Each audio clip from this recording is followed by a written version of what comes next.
Thanks again for joining us today for the Leading Edge Insights series brought to you by Liberty Corporate. Up next, I'm pleased to welcome Bronwyn Williams from Flux Trends. She's joining us to help unravel some of the lessons learned in 2021 so that we can put them to use in 2022. So welcome to the Leading Edge Insights series studios by Liberty Corporate. Bronwyn, it's great to have you with us today.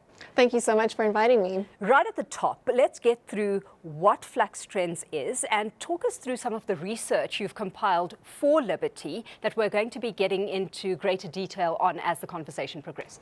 Absolutely. So at Flux Trends, we like to see ourselves as being the contemporary equivalent of the medieval watchmen who stood on the watchtower and scanned the horizons for the marauding hordes, kind of trying to pick out those positive and negative trends that can have a positive and negative impact on clients like Liberty and their clients and customers too. Well, we've already heard from Zandile how this growing complexity is reshaping how we value humans within various organizations. And Bronwyn, you've identified, as I said, some of the trends that emerged in 2021 and the lessons we can extract from those and carry through to 2022. So what's top of your list right now? Well, top of our list right now is this trend of stagflation, which is really meaning that there's a degrowth of pretty much everything except for prices. And I think it was really cute. What Kraft did over Christmas time is they actually told their customers to not buy their cheese products because they didn't have enough of them on the shelves. So we're kind of seeing two trends converging into this stagflation trend. The one means that there's less of a whole lot of real goods. This is because of supply chain crunches, it's because of wars and rumors of wars, both trade wars and hot wars like we're now seeing in Ukraine, and also the fact that there's a lot of repercussions coming on board from a lot of the monetary policy that took place during COVID. So there's a lot more capital in the markets and it's sort of finding a place to rest. And where it is resting is in the price of the things that you and I need to survive. And I think most importantly, it's really important to note that when it comes to our customers, to our clients, to everyday South Africans, the price of the things we need most are the prices that are going up the fastest. And I think what's really interesting here is in the UK, they've put together what they call the Boots Index, which is an alternative to the Consumer Price Index, but it looks only at the essential goods that the poorest and most vulnerable families in the community need to survive. And you can really see that those goods of necessaries really are going up a whole lot faster, which means that consumers are feeling the pressure. And unfortunately, the most vulnerable among us are feeling the most financial pressure at the moment. And I think as a really sort of shocking example as to just how tough times are coming, we've got this thing of what we're terming to be uncovered calls or uncovered loans, which is a new phenomenon that's creeping up in the sort of grey market. We've got these new sorts of loan sharks that will lend you money, but they will take as collateral a naked selfie of yourself. So if you do not pay back the money, they publish your nudes on pornographic websites and recoup their money that way. This is unbelievable. Unbelievable. So while that is, quite staggering in itself and interesting, it's hard, like you say, to ignore the rising cost of living, the rate at which the escalation of prices is happening as well. But what's interesting is despite that, and despite the kind of fear it triggers amongst human beings, despite the fact that it's forcing you to pull your purse strings even tighter, Bronwyn, we're still seeing trend 2 emerge. So talk us through the next trend. Yes, so this is a slightly more positive trend because like most of the things that we speak about, there are positive and negative aspects to that. There are opportunities in the space. And this is the trend that we're seeing switching from, is what we're terming it to be, from incomes to outcomes-based pay and remuneration. And the best way to understand this is that traditionally, and I talk about traditionally, it's actually quite a new phenomenon. You know, we'd go to work, we'd give up a certain defined number of hours. In exchange, we got a defined pay packet at the end of the month, a salary. And that was kind of the norm for the last few generations, really only post those sort of first world wars that we've been through. But still, for most of us, that's the normal life plan that we expected. But we're definitely seeing that shifting as we shift to things like remote work, as we shift to things like freelance work and gig work. We see more and more people are being paid based on outcomes rather than being paid a defined income at the end of the month. This does mean more sorts of gig, more more flexibility in our work, but it also means that we have a bit less financial security. And that is going to have a material impact on consumers and on workers' lives going forward, and also the way organizations are defining the contracts that we sign people up to when they work for us. Because when we are working from home rather than working in an office, obviously we have a bit more flexibility in our hours of how we work, but that means that managers are going to start managing us more closely instead of managing us on what time we clock in and what time we clock out, rather on what we've actually got done. So it can be quite positive if you are a good worker. But there are some sort of more unusual trends that are coming into the space, including the rise of play-to-earn work. And this is where we're starting to see the boundaries blurring between what is work and what is play. And the rise of this phenomenon of people playing digital games in exchange for real money. And the big breakout case study there from 2021 was Axie Infinity, which you can kind of see pictured on the screen there, which is almost like a multi-level marketing scheme, but a digital one. So you breed these little monsters and you sell them on to the next person that wants to buy into the game. But again, it is talking to a shifting world of work where work as we know it, the 9-to-5 clock in and clock out lifestyle, is perhaps not going to be there in quite the same way that it was for previous generations. Again, it is a different sort of trade-off between physical and fiscal freedom and then, of course, security on the other hand. So exciting on the one hand, but it is a bit vulnerable when it comes to things like paying a bond that goes off on a defined date at the end of the month. If your income becomes more variable, but your expenses are still very fixed, there are a few concerns, particularly for middle-class people. Exactly, that's when security matters most, right? What's interesting is that there's this reevaluation happening of what's important, what people value in their lives as well. How much of that is influencing the kind of work people do and the value they're attaching to it? Oh, absolutely. That trade-off between freedom and security is something that individuals are thinking about and organizations are thinking about. And it's really playing out in the third trend, which is this trend towards what they're terming globally as the Great Resignation.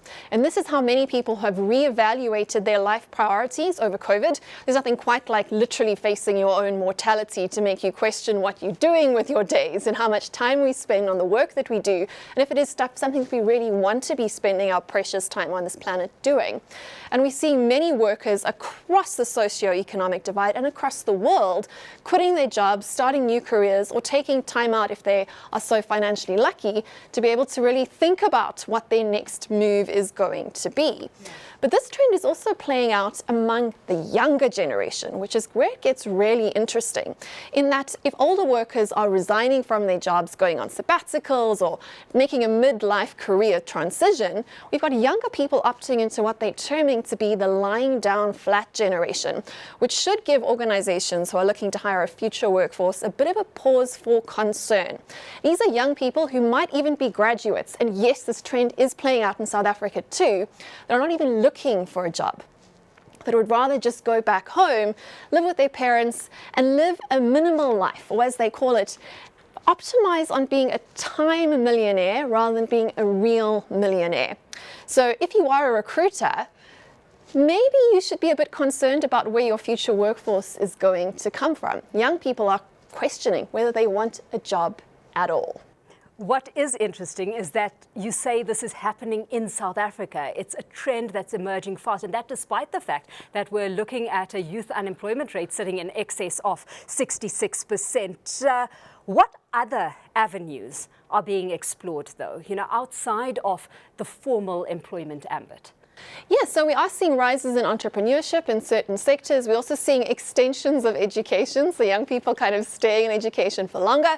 And we're also seeing the rise of kind of job sharing schemes, including the rise of 4-day work weeks, which is something we've actually embraced at our own organization, Flux Trends, which is quite a big trend globally. It hasn't caught on in South Africa quite yet, but it does speak to a sort of slowing down of the economy and to the degrowth mindset that seems to be coming out of the more established economies across Europe and across America. The sense of what are we running so fast for? What are we working towards? So that is something that companies really need to think about, the shift from growth at all costs to perhaps even degrowth and a slower paced future going forward, which again has a trade-off. Of course, it means we have more time and more leisure, But conversely, it means that productivity is likely to slow down. I was just going to ask you, you say you've implemented it at Flux Trends, so what impact has it had on things like productivity? The nature of our work means that we were able to transition quite easily into that because we do have a remote workforce anyway, and our team is distributed in any case, and we are already managing on outcomes rather than incomes. But for larger organizations that are set up around a time-based system and around sort of annual, monthly, weekly, daily KPIs, it's quite a big mind shift, and it's something we're going to have to consider. But then again, the 5-day work week is quite a new phenomenon too, so these things are always changing and always transitioning. But I think the biggest subtext lies on this shrinking degrowth kind of a phase that we're moving into, which kind of brings us to the next trend, the trend of population pagodas. And where we talk about there is we know about population pyramids, right? So you're supposed to have a lot of younger people and fewer older people, but those shapes are kind of shifting. So you can kind of see what's going on in markets like Japan, where it's much more pagoda shaped, a lot more old people, a lot less young people. And of course, if you are in the insurance industry, we know what that means, right? Because a lot of these things are premised on growth in terms of the economy, but also growth in terms of the number of customers, clients, and young people that are going to sort of prop up those schemes, whether they are national social security schemes or private insurance schemes. So these sorts of pictures are giving a lot of economists and futurists and trend analysts a bit of a pause for thought at the moment, in that we are moving into a future where there perhaps are going to be less young people than we thought of, and people are the driver of growth across most economies. To the point that in places like China, they're now asking people to bank their time. So they might have a national social security at a financial level, but they're asking them to bank their time volunteering, looking after the elderly, or they won't get those human hours of care themselves when they get older. So we're going to see more and more of these schemes, more sharing, more redistribution, more having to pull your own weights, and less reliance on these pyramid-based sort of social security schemes that we had or were led to believe were going to look after us in the future. And you might counter me and say this can't be playing out in Africa, we've got a youth bulge. But as you can start to see with these charts, the UN projections are showing that South African birth rates are slowing to the point that we're also heading to below replacement rate very, very shortly, by 2050 in fact, which is just around the corner. I mean, we're already in 2022, right? Absolutely, absolutely. There was a point in time where 2030 seemed a long way off, and it really isn't. Let's talk through your last trend here, because it's so fascinating. The kind of mindset shifts that are happening, what businesses, what organizations need to be aware of in order to adapt, in order to survive. So the last trend you've pointed out, spiritual wellness. Who would have ever thought there'd be a time where this mattered? Well, it's a bit of a wild card, but as we have seen, sort of trends that we're speaking about are quite disruptive. They really do undermine people's sense of security and sense of safety and sense of abundance in the future, which means that people are looking for more meaning in their life. It ties in with the Great Resignation, right? People are questioning what are we doing here, what are we doing with our time. And what we're starting to see is that companies are investing not just in financial wellness programs for their staff or health wellness programs. I mean, most corporates now have a health wellness program, not even just in mental health, but also in the spiritual health of their workforce. And this is because people are stressed and depressed, and it has been difficult physically and physically for many people, and workers are people too, not just your customers, right?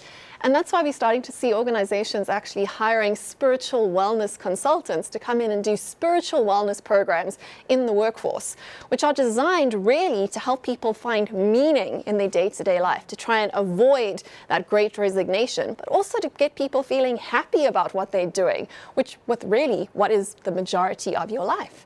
We should find meaning in the work that we're doing. Well, Bronwyn, like you say, these are shifts that employers need to be cognizant of if they're going to be building any kind of human capital on a sustainable basis. It has been an absolutely fascinating session and so insightful. So thank you so much for joining us. And a rapid breakdown of those leading trends. We've got inflation, resignations, graduates opting out of work, flexible work replacing fixed employment, and then spiritual wellness ranking top of the agenda as well. So lots of food for thought from the team at Liberty. Many thanks once again, Bronwyn, for sharing your insights with us on our Leading Edge Insights series session. Flux Trends, ladies and gentlemen, always managing to surface the leading trends. So thanks again for sharing.